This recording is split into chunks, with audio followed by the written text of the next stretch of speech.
Good morning, good afternoon, good evening, and good night, wherever you are, however you might be listening/watching. Thank you for making this part of your day. We are the Hockey Podcast, which you're about to hear. My name is Justin. My name's Alexander.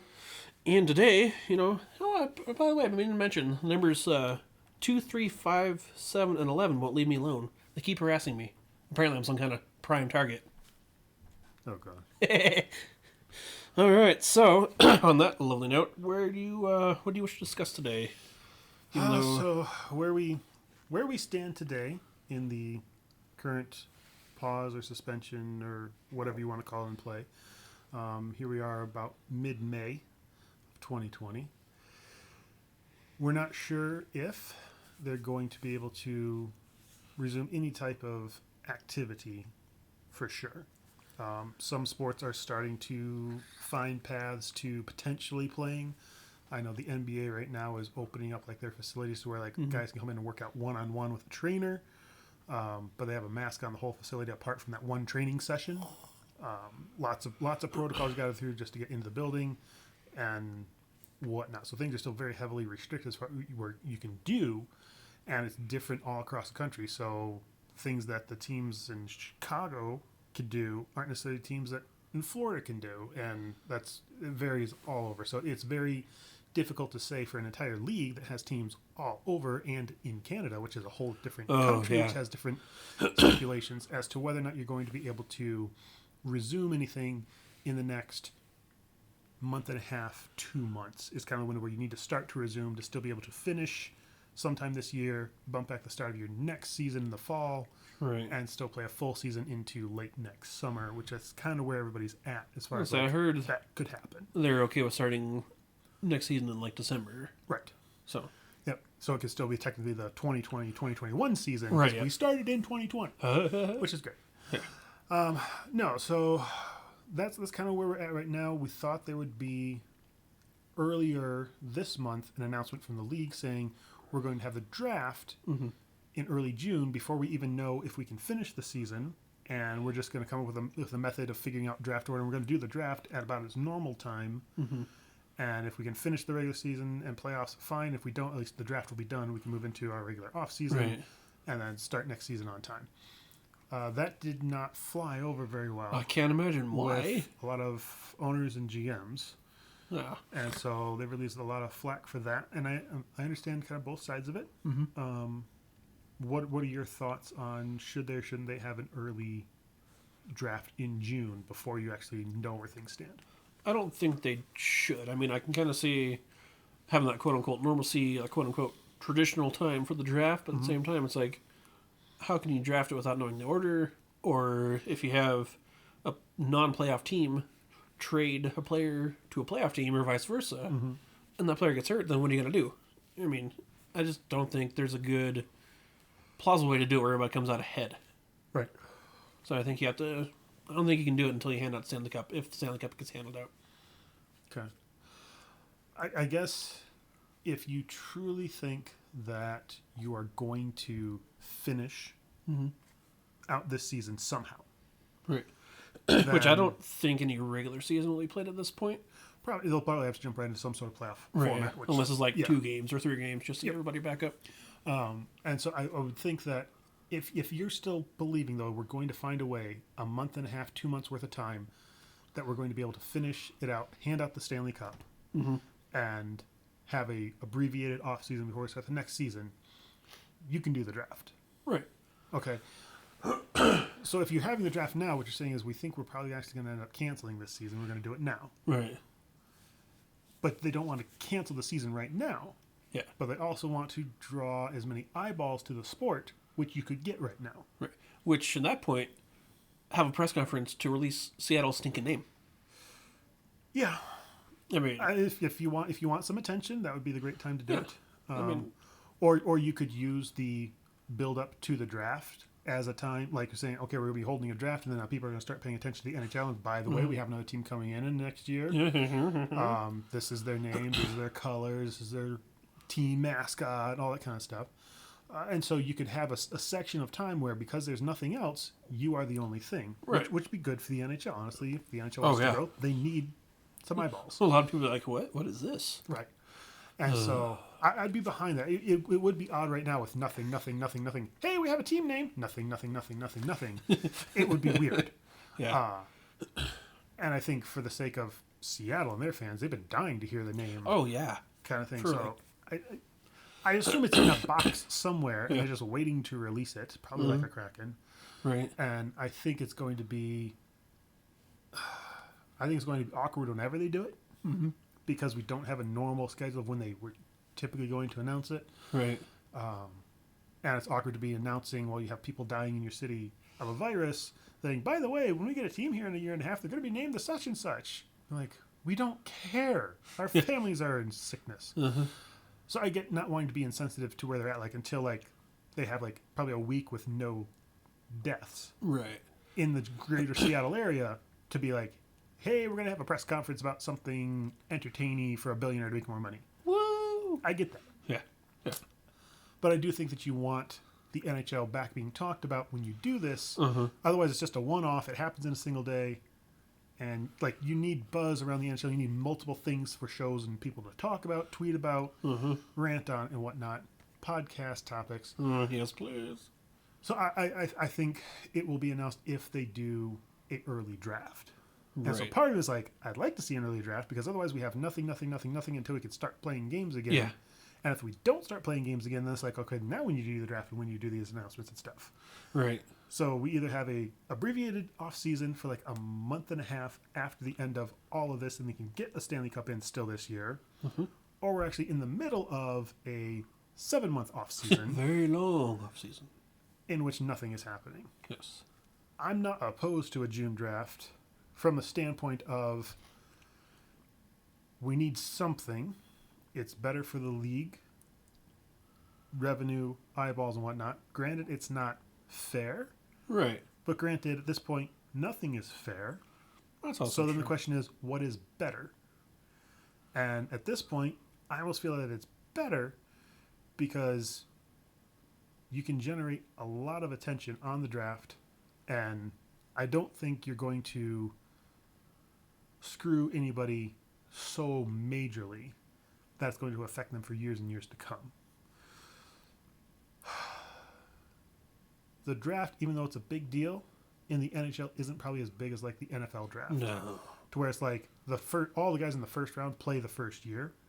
In the Right. NHL, it's about the top 10 will be in the league in the next year or 2 years, and then after that, it's more of a crapshoot. Right. Yeah. Most like if you're a second or third round pick, you don't see the NHL for a while. Not unless somebody slept on you Right. Unless hard. yes. So I can. It's not like you live and die in the draft in the Right. NHL. And that may contradict some things I say later on other points. But overall, you're not going to make your team substantially better for the next couple of years by drafting right now. Draft picks take a while to develop in the NHL. You don't draft a quarterback in the NHL, have him come in and take over your team and lead you to the playoffs or anything. It's simply it's so much more of a team sport that one player is only playing a fourth to a third of the time. Right. You know, and even if you say, okay, well, we drafted a goaltender, he could change our entire franchise. Yeah, he still needs time. At a future podcast, I will cover goaltending in the NHL and present some very interesting findings. So that's a tease for some month down the road when we're just totally desperate for news. But no, I don't see where the draft is such a big deal that if a team picks 10th instead of picking 15th, changes their franchise. Right. The only thing that actually matters is picking probably 1, 2, 3, 4, and 5. Just picking top 5 instead of Top 5. 10 or 15th. Yeah, and only for the first round. Right. Yeah. Because beyond that, whether or not you're picked at 28 or 33 or 37, there's not like a huge drop-off between those guys. Yeah. And everybody rates their prospects differently at that point anyway. Right. So you're like, hey, we're here at pick 31, and we get this player, and other teams are like, yeah, we didn't have him ranked until like the 40s. Yeah. Oh, I could have waited to take him? Really? Oh. Well, the top 10-ish, and even that, there's still a lot of movement in the NHL. But then beyond that, and that's true of any draft. Oh, yeah. In any team, you're drafting either for need or best player that you think is available based on your Right. scouting. Yeah. Is all subjective, and so it. I don't think it's as big of a deal to have things off sequence as far as the draft goes. It's not like we're drafting Connor McDavid this year or Sidney Crosby. Right. Alexei Lafreniere is hands down the best player, and they expect him to be a really, really good player for many years in the league when he hits the league. One team's going to get a really good player, a guy that will play in your top two lines for his entire career, most likely. Mm-hmm. All that said, that's not going to make that big of a difference apart from one team. Yeah. I mean, one team would say, well, if we would have got this guy back in this draft 3 years ago, our team would be here now. It's like, that's the whole point is to give the bad teams the better players. Uh-huh. And the lottery system, the way it's broken right now, Yeah. potentially could give a team like Chicago Alexei Lafreniere. Right. It's like, but you guys just got through Taze and Kane, and now you got this DeBrincat guy, and you got this rookie Kubalik or whatever coming. It's like, you guys have talent. You had your run. You shouldn't get a chance to take the next best player that's coming up in the generations. I agree. So, I guess because I don't like the lottery system in general, Yeah, I'm okay with them modifying it and saying, you know what, this year we're going to do it different. Be like, hey, that worked. Maybe we should. Maybe we should go with that now. Weird. And look at it 5 years from now and say, man, why is this draft class so much different than before? Knowing it's the NHL, I expect them to mess it up. So, but no, those are my thoughts on where we stand right now. Back and forth. Yeah. You have any other thoughts on that? Not really. Just that I hope that they don't, but they could maximize it. I just think it'd be too weird. But if they do it, then they do it. And, you know. Yeah. So we'll see where that comes on. But anyway, because we thought we would have something by now of them saying, hey, we're doing the draft early and this is what things are going to look like, there was so much pushback on that. We don't actually have anything to talk about. Watch, it comes out tomorrow or something. Yeah, something will drop tomorrow. There was supposed to be something dropped last week. There was supposed to be something dropped maybe like Monday, Tuesday this week. Yeah. Or past all that. And I was like, oh, okay. And the longer it goes without there being anything, the more worried I am that there's not going to be anything cool. It's just going to be typical NHL. Right. I'm like, yep, we chose the vanilla. Oh. That's Thanks, guys. Fine. Oh, you didn't even get like the good vanilla. You got like the off-brand weird vanilla. Oh, Yeah. That's awesome. Just like the golden vanilla. Like, how's that different from vanilla and vanilla bean and French vanilla and golden vanilla? And It's all vanilla, right? Right. But somehow this one tastes worse than the rest of them. Indeed. So I guess we'll find out. Yeah. So, let's move on to the potential then for a playoff. So enough about a draft that may not take place. Okay. And about some playoffs that may or may not take place? Yes, because that's far more exciting. Yes, it is. The current rumblings is if they don't do any extra finishing of the regular season, getting ready to square one, so everybody's on the same page, then it's only fair to include more teams that would get screwed either under the points percentage system or the current ranking system. Right. Or teams that were like, look, we were still playing really well. We were going to take one of those playoff spots kind of thing. So they kind of got to... 4 points back? Yeah. They want to expand the field to allow more teams in so that anybody that actually had an outside shot of making the playoffs has a shot in the playoffs. Right. And that would also let all the teams like Detroit and Ottawa and one of that have been off now. There's no reason to bring them back, do a whole training camp, potentially risk injury to play games that mean absolutely nothing to you. So I understand saying, look, you guys, you're done. You've been done since March 11th when we suspended things. And now everybody else like, December 11th. Gets to come back and play. And you guys just have a super long off season to think about how bad you suck. So that's fine. Problems with 24 teams. Yeah. Is 24 doesn't divide by 2, then divide by 2, then divide by 2 very cleanly to get down to a single winner. No. Basically, because you could have 2 teams, 4 teams, 8 teams, 16 teams, 32 teams. Right. And then you can, eliminate people each round. So I'm not even sure how the rounds are supposed to work. Do you? Let's say the only thing I can think of is they'll have to have like some kind of like quote unquote play out or play in system. But I don't know how you do it to where each team plays the same amount of games so that, lower end teams, they played in the playoff and they won. And now they're placing a team who hasn't played a game yet. That's competitively not equal advantage, I don't think. So I don't know how they're going to do it. I wonder if there's almost like a round robin tournament type thing like they do for like the Olympics. Okay. That would just kind of eliminate some teams from playoffs to get down to say 8. Or get down to 16. Like we'll start with 24, we'll play one round of 3 round robin games, and we'll take the best 16 teams out of that. So that would make play sense. a regular. I'm not sure how they're talking about breaking it down because I've heard a lot of people say they're thinking about 24 teams. Nobody has explained to me how a 24 team playoff works. Yeah. No, because it doesn't work in bracket standings, right? Or a double elimination tournament, or I'm not sure how this works. You got to be the same team twice in order to win the Stanley Cup. Wait, but normally it's 4 times. Yeah. I think they want to keep to as traditional of a 7-game series, maybe some 5-game series. Try and stay away from the 3-game series Right, yeah. as much as possible. So it'd be interesting to see what the league has hashed out for that. And honestly, we might not even know this time next month what that would look like. Yeah. Because they may just say, look, we're going to do the draft and we'll make an announcement sometime in mid-June about how we're going to format things in July so we can play playoffs in August and September. Right.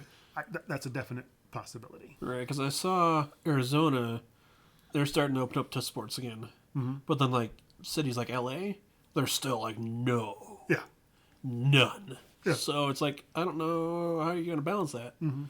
Or if you just have the 4 central sites, like has been talked about before. But And they have said we're not doing 4 central sites. They said we're not doing hub cities. We're not doing... They're not going for that model anymore, I don't believe. Okay. Certainly not all the neutral sites like the college campuses and stuff they were talking about. I know that was gone. Yeah. Then they were talking about NHL cities, but then if there was a team in those NHL cities that's in the playoffs, they have to go play in a different city so they don't have like a home field advantage of like their own beds and their own friends and family and stuff around. It's like everybody has to be on the road. And then obviously the players object to that because like, so basically if I go to win the Stanley Cup, that means I can't go home and see my family or face quarantine for 2.5 months. Right. That's going to be rough. Yeah, that's not okay. It's probably like, okay, but military families do that all the time. Yeah. I think you as a multimillionaire could suck it up and play your game. Nobody's shooting at you. Yes. That's a whole other diatribe for another time. Yes. I agree. So let's say there is a 24-team playoff that takes place. I like your idea of the Olympic round robin kind of thing because that makes the most sense to me. I think they divide them into like different pools, and then you play the teams in your pool and whatnot. It's like, generally very hard to follow in the Olympics because the games are all at like 2 a.m. because it's somewhere in the middle of nowhere. Right. And so I'm not really sure how it works out, and they never really explain it on the broadcast. You'd have to like look it up. I think you'd have to play like 5 games or something, or a good enough number of games so it's not some team couldn't fluke and get in. Well, a team that deserves to be in flukes and gets out. Right. So, so let's just start in the East. And what we're going to do is we're going to look at, given the fact that these games wouldn't be played probably for another month, 2 months, 3 months. Yeah. Pretty much every team should be completely healthy except for maybe Philadelphia because their one guy has cancer and he's going through cancer treatments. Right. But other than that, guys like Dougie Hamilton, who broke his leg, is going to be back. Guys like Seth Jones is going to be back. The entire Columbus team. Pretty much the entire Cleveland Columbus, yes. Guys that lost their goaltenders are going to be back. Guys are going to be, quote-unquote, healthy, even though they're not going to be in healthy, having played all season Game shape, yep. But they're going to be back. Yes. And well, because 70% of one player might be better than 100% of a different player. 100% better than me. Right? Me too. So I would think that it's going to change which teams we would look at as saying, this team should be a favorite, or this team actually, even though they're not a great regular season team, boy, if they ever made the playoffs, they play a style and they have a veteran leadership, they might do some damage in the playoffs. Right. So we're going to kind of take a look at, if you expand this to 24 and everybody's healthy, right. Yeah. What the playoffs are going to look like, East and West. So in the East, what teams would make the playoffs if we took the top 12 teams in the East right now? So do you want to list each team or just the ones that are out? Probably just list all the teams that are in. Okay. Would be helpful. So we got Boston, Tampa Bay, Toronto. We have Washington, Philly, and Pittsburgh. Carolina, Columbus, both New York teams, Florida, and Montreal. Okay. So as it stands right now, or when the season paused, we were thinking that probably Boston, Tampa Bay were two pretty strong teams. Correct. We felt like Washington was a pretty strong team. Uh-huh. Pittsburgh was probably a pretty strong team. Philadelphia's a great story. We don't know how strong of a team they were. Right. And then beyond that, you had wild cards, guys fighting for wild cards that nobody was really thrilled about. Like, boy, if they can get in, they're going to make some damage. Where do we stand now? Because Carolina and Columbus were with the wild cards when the season was paused. Yes. Both those teams had major injuries. Correct.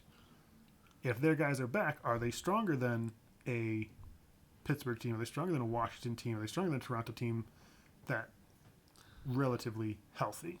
Right. Toronto wasn't necessarily relatively healthy. They had a few minor, like third line guys that were injured, but they still only have one goaltender. So I don't know what the deal is there. Yeah. No, I think it definitely bumps them up the chain. I think it bumps up Tampa Bay too because Steven Stamkos will be back. Yes. So, but I think Columbus will probably be the most improved team because look at what they were doing with what little they had. Mm-hmm. And this guy got hurt. Okay, that's fine. Oh, this guy got hurt. Oh, guys. Oh, this guy got hurt. This guy got hurt.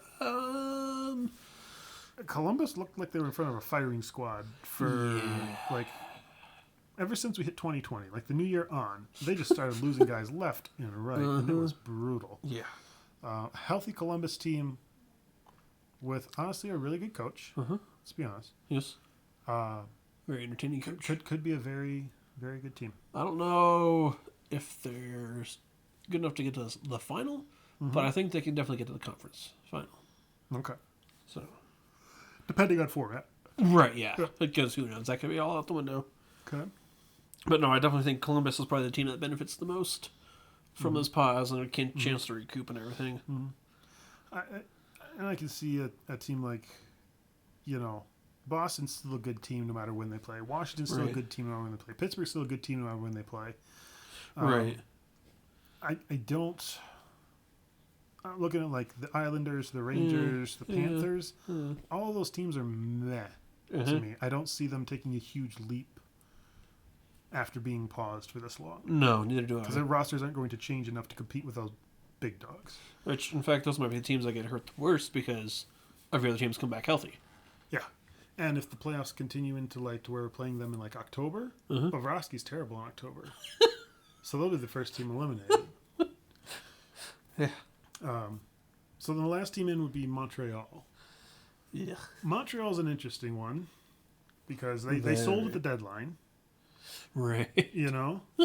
And they had a bunch of injuries. Like I think they had like 3 of their top 6 were injured. Probably something. Yeah. And they couldn't keep it going.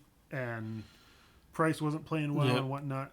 If you gave a team like that new life in a place like Montreal, could there be enough swell and enthusiasm like, hey, we're in the playoffs. Let's go for this thing. La, la, la, la, la. Woo, woo, woo, woo. Let's do this. Go Montreal. C'est la vie. Oui. I don't know that there's... I could see where Montreal could surpass Florida, New York, or the Islanders. Right. Even though maybe as standings of the year went, they weren't in the same class. But I can see where now they could be. You're going to have a healthy Shea Weber. You're going to have a rested Carey Price. You're going to have all your broken pieces back. I could see, and they didn't trade away some of their keyer pieces, like somebody like Jeff Petrie, one of their defensemen that people thought might move at the deadline, didn't. So they didn't sell everything, and what they really sold was the one guy they rented just to get some draft pick and send him to Washington in Ilya Kovalchuk. Oh yeah. Probably one of the best moves in recent history, I would say, because they pay him league minimum. And I think they're still paying half his salary. Oh no, $300,000. How will they cope? Exactly. For a pretty decent draft pick, wasn't it? It was pretty high, like second round, I think. Third round, maybe. I don't remember. I'm gonna say 3rd or 4th, but either way. Yeah, that's still. I imagine it was a 4th with conditions to be a 3rd. Right, that would probably. If he probably scores so many goals, plays so many minutes, which that's gonna be, goes so far in the playoffs or something along those lines. It's gonna be interesting to see how they figure all that stuff out if they cancel the regular season. That will be a bit of a bugaboo. Yeah, that's a different podcast. Yeah. Yeah. But yeah, like I say, I think Boston's gonna be even. I think Tampa Bay improves. I think Toronto's going to be even. I think Washington's going to be even. Philly. Pittsburgh might improve just because it's Pittsburgh. Somehow. Ovechkin likes his rest. This is true. If you just gave him 2.5, 3 months off between the end of the regular season and playoffs, imagine the energy that guy's going to have. That's very true. And then I guess Zdeno Chara, probably the same thing. He's old. He probably likes his time. He might be drawing Social Security by the time this resumes. Yeah. So he's not playing for a paycheck. Okay. Right. So let's look at the Western Conference here. The West. And the Western Conference would lay out St. Louis, Colorado, Dallas, Las Vegas, Edmonton, Calgary, Winnipeg, Nashville, Vancouver, Minnesota, Arizona, and Chicago. Mm-hmm. Same thing there. Who's getting healthy and who's kind of staying the same? One that jumps out to me is St. Louis, and another one is Colorado. Okay. St. Louis, Tarasenko, he's been hurt pretty much the entire season, hasn't he? Yeah. I mean, they lost him. It was like a 6-month. Yeah, he should have been. We'll reevaluate in 4-month kind of thing. Right, which would have been now or last month, I think. Yeah, it would have been like right at the start of the playoffs right. is when they thought that he would have been. So, healthy. Yeah, he's like 85%. He's fine.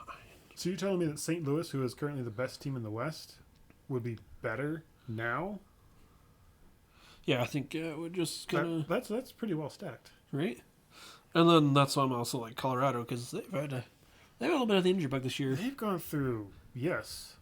So honestly, those two teams have impressed me just with the fact that how many the significant of injuries they've had, and that they're still the top 2 teams in the West. Right. Now, part of that is because the Pacific couldn't figure their skills out all season as to who was going to be good, and so nobody's up there in the 90s with them as far as points go so far. But no, those are definitely 2 strong teams that I don't think get weaker by any means. I do not. I don't think they get weaker because other teams get healthier. Right. Either. So, Dallas, I don't think they had anything super major. Dallas is still kind of a meh. Mm-hmm. Like, I feel like they still underperform for the talent that they have. Yeah, I feel. So, whatever, Dallas. Right. They're just there. Yeah. Taking up space.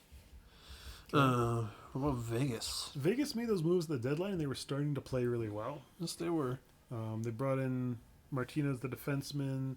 They brought in Leonard as a goaltender. Which I was a big fan of that move, actually. Yes. Oh, that was brilliant. Yep. And so I think they improved their team where they needed to improve their team. And they've been playing under Pete DeBoer for a little bit. Right. After So the coaching change. Starting to click. Things were really starting to click for Vegas, and I could see where Vegas was going to be a really strong team and get really hot towards the end. And our season beginning predictions of Vegas being all was right on line, and then things got messed up. Right. But I don't think Vegas has any huge bump from. So do you think they see any fallback because they were on such a hot streak and then? Well, no hot streaks exist now. That's very true. Yeah. That's what I'm saying. There's no momentum to carry him into the playoffs. Yeah, and part of me says if your coach was still trying to get a foot in the door and an attitude changed, and if you're still trying to implement that once teams basically were ready for the playoffs, like they probably needed that. They were playing well, but they were probably still fine tuning into Pete DeBoer's system. Mm-hmm. I can see that. They're going to be doing that in the beginning of whatever playoff scenarios we have. Right. That might be the best time for that. So I can see where that hurts them. But as far as and that's a potentially maybe that hurts them. Maybe it doesn't hurt them at all. Yeah. So I'd say, they're probably neutral. Yeah. Edmonton, they had some injury issues. I know they traded for Mike Green. He got hurt.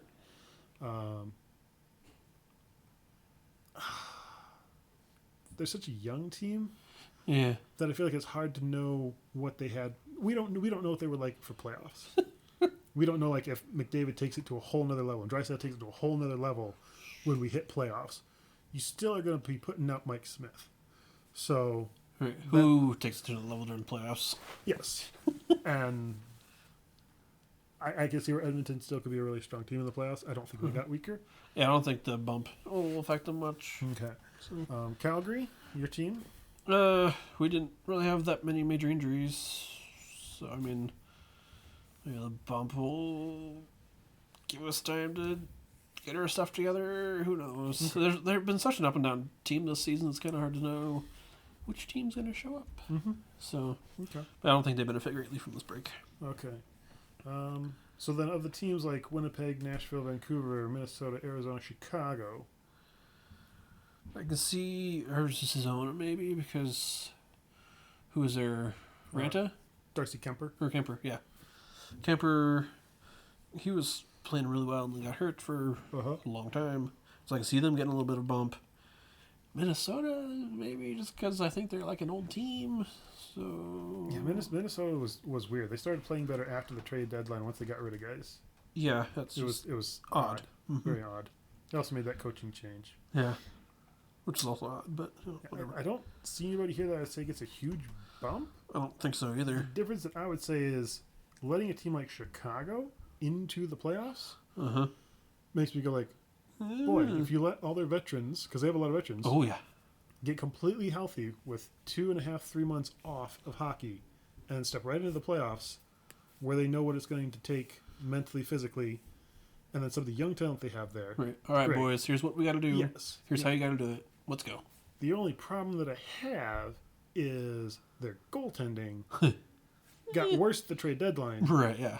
And now you're in a playoff situation. Goaltending's a lot of it. Yes. You know? Yes, it is. If you have goaltending, it's 90% of your team. If you don't have goaltending, it's 100%. Or something along those lines. Something along Merrick. So I can see where Chicago could potentially be a surprise team playing really, really well in the playoffs. I just can't trust the goaltending to keep them there. Right, I agree. And then, honestly, the West is such a question mark. Yeah, oh yeah, I agree. It's like it's hard to know who's going to play well and what night, except for St. Louis and I could make Colorado. I could make a case for any one of these teams to win it all, and I can make a case for any one of these teams to not win a single game of whatever platform we have. As far as like the guys from, outside of St. Louis, Colorado, and Vegas. Correct. Yeah. I can see them going both ways, and so I think it's pretty much a toss up in the West. I agree. Yeah. So those are, I think, the big three, quote unquote, for me as well: Vegas, St. Louis, and Colorado. Mm-hmm. So what about? Do you have a big three for the East? I think it's a little bit harder. Well, I would still probably go Boston, Tampa Bay, and Washington. Yeah, that's kind of what I was thinking. I might throw Pittsburgh in there. Just because it's Pittsburgh and you never know. Yeah, I mean, they were having a magical year with all their injuries to the main players and still competing. Right. They're still going to be a really good team. They still have a lot of playoff Stanley Cup experience on that team. You still have Malkin, Crosby, Letang, Murray, all with rings. Right. It's when he pumps the gas. Exactly. So I think that would be another formidable team. Right. After all this is over. I agree. So, yeah. Well, there we go. So hopefully. So there's a hypothetical playoff preview of a hypothetical playoff. Right, and this could all be out the window next announcement and Chilmix. Yes. But who knows? Mm-hmm. Hopefully we hear it soon, but not holding my breath. Okay. How about you? Well, yeah, I'm hopeful something happens, but I think we'll be talking again in a month, and we still won't have answers. Well, it's been confirmed that the regular season isn't going to resume. Well, thank you. We knew that. It was probably not going to happen, but whatever. Yeah. So. And we plan to be announcing the team name in Seattle sometime in the third quarter of 2020. Oh, okay. Cool. You guys don't know the name, do you? No. We don't. Yeah. We can't decide. Okay. Well, do you have anything else then you wish to discuss for this podcast? I think I'm out of topics. What do you have? Yep, I think I'm set for tonight. So okay. If there's nothing else, my name's Justin. My name's Alexander. And this is the hockey podcast you're about to hear, which you just did. So thanks for joining us, and we'll talk to you later. Bye.